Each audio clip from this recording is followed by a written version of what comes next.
안녕하세요. 대회에서 조선부터 방산 또 에너지 관련된 업종을 담당하는 멘토 황대근입니다. 오늘은 한국항공우주 살펴보도록 하겠습니다. 이 한국항공우주 같은 경우에는 짧게 카이라고도 표현을 하죠. 그래서 금일 시간에는 조금 더 쉽게 말씀을 드리기 위해서 카이라고 좀 설명을 드리도록 하겠습니다. 사실 지난 영상들을 통해서는 제가 주가 관점에서 좀 설명을 많이 드렸었죠. 그래서 이 가격적인 측면이 궁금하신 분들은 지난 영상 참고하시면 도움이 되지 않을까 생각을 합니다.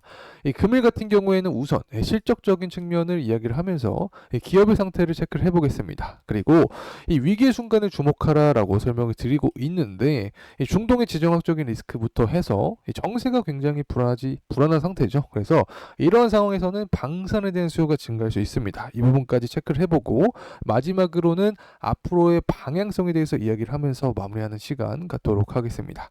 그리고 한 가지 더 말씀드리고 싶은 부분이 있는데, 저희 대기업 정말 다양한 전문가들이 각각의 업종 분야에서 하루하루 종목들을 열심히 분석해 나가고 있으니까 많은 관심 부탁드립니다.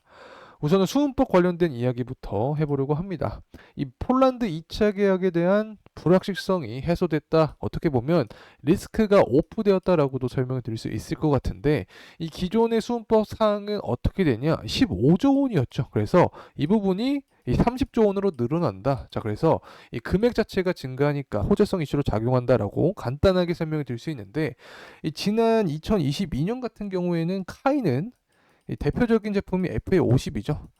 이 FA50 48대를 계약을 했습니다. 그래서 이 수은법 자체가 30조로 늘어나지 않으면 이 계약을 했지만 관련된 수출하지 못할 그런 상황이 놓일 수 있다라는 우려감이 존재했습니다. 하지만 30조 원으로 증가를 했기 때문에 리스크가 오프되었다. 이 부분이 호재성 이슈로 작용하고 있다라고 설명해 드릴 수 있습니다.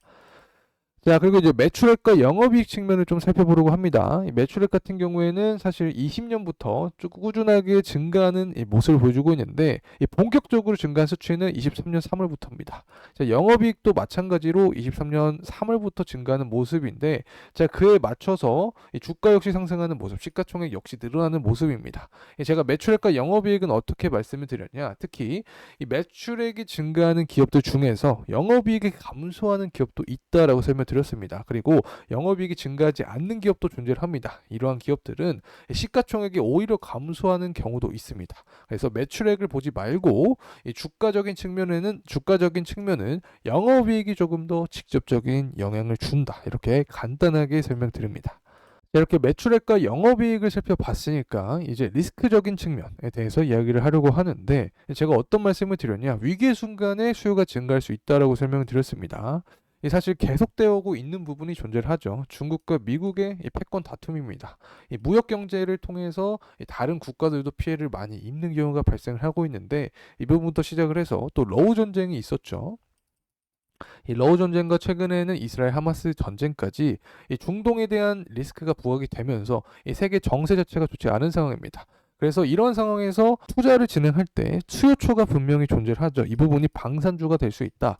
특히 최근에 골드만삭스 역시 2024년 주도주가 방산주가 될 수 있을 것이다라는 전망을 하고 있습니다. 이 부분이 바로 이 리스크적인 측면을 먹고 이 주가가 상승할 수 있는 이 방산주의 포인트가 될 수 있다. 이 방산주의 특성이다라고 설명을 드릴 수 있습니다. 자, 그리고 또 우리가 또 하나 체크할 부분이 바로 밀리테크입니다. 2017년 같은 경우에는 311억 달러의 시장 규모를 형성을 했습니다. 하지만 2035년 같은 경우에는 대략적으로 10배가 상승한 약 3천억 달러의 시장 규모를 형성합니다. 특히 한국 증시 같은 경우에는 기업의 기본적인 사항에 더불어서 이 테마성 이슈와 함께 주가가 상승하는 경향이 큰데, 이러한 테마성 이슈들은 이 산업과 연관시켜서 움직이는 경향이 크다. 그리고 또 산업 같은 경우에는 시장 규모를 자세하게 살펴봐야 된다라고 설명을 드릴 수 있습니다.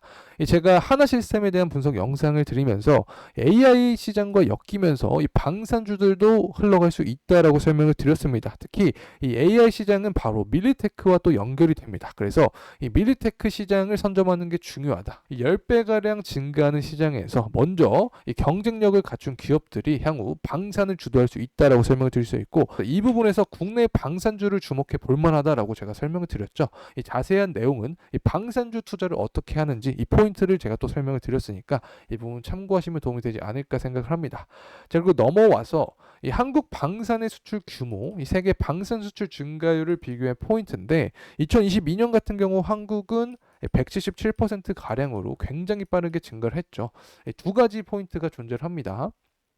우선은 가격 경쟁력 그리고 이 공급에 빠른 납기입니다. 2022년 같은 경우 러우 전쟁이 존재를 했었죠.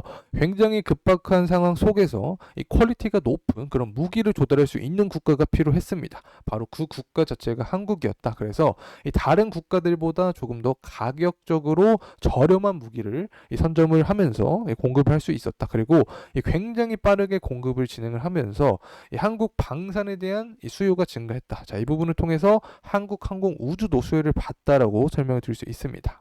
자, 이제 마지막으로 한국항공우주가 하나시스템과 공급 계약을 체결했다라는 내용입니다. 제가 이 내용을 왜 가져왔냐? 앞서서 밀리테크 산업이 증가하고 있다라고 설명을 드렸었죠. 그래서 이 밀리테크는 또 AI와 엮일 수 있다라고 말씀을 드렸습니다. 이 하나시스템 같은 경우에는 방산과 AI에 대한 모멘텀을 받는다라고도 분석을 드렸었죠. 그래서 만약에 한국항공우주가 이 공급 계약을 지속적으로 체결하면 이 카이 같은 경우에도 AI 모멘텀을 받을 수 있게 되죠. 이 계약 사항을 좀 자세하게 살펴보도록 하면은 이 계약 금액이 1639억, 4,596만 원입니다. 2022년 매출 대비 비교를 했을 때 7.49%에 해당하는 규모다. 그래서 이 계약 기간 자체가 27년까지 진행이 된다. 추후에 하나시스템과 다시 한번 공급 계약에 대한 이슈가 부각이 되면 AI의 모멘텀과 더불어서 또 방산과 함께 주가가 상승하는 두 가지 방안이 존재할 수 있다는 점 참고로 말씀드립니다. 자, 이상으로 한국항공우주 카이에 대한 기본적인 사항들 영상 마무리하겠습니다. 더 정확한 가격대 그리고 추후 이슈들은 다음 영상에서 다루겠습니다. 끝까지 시청해주셔서 감사합니다.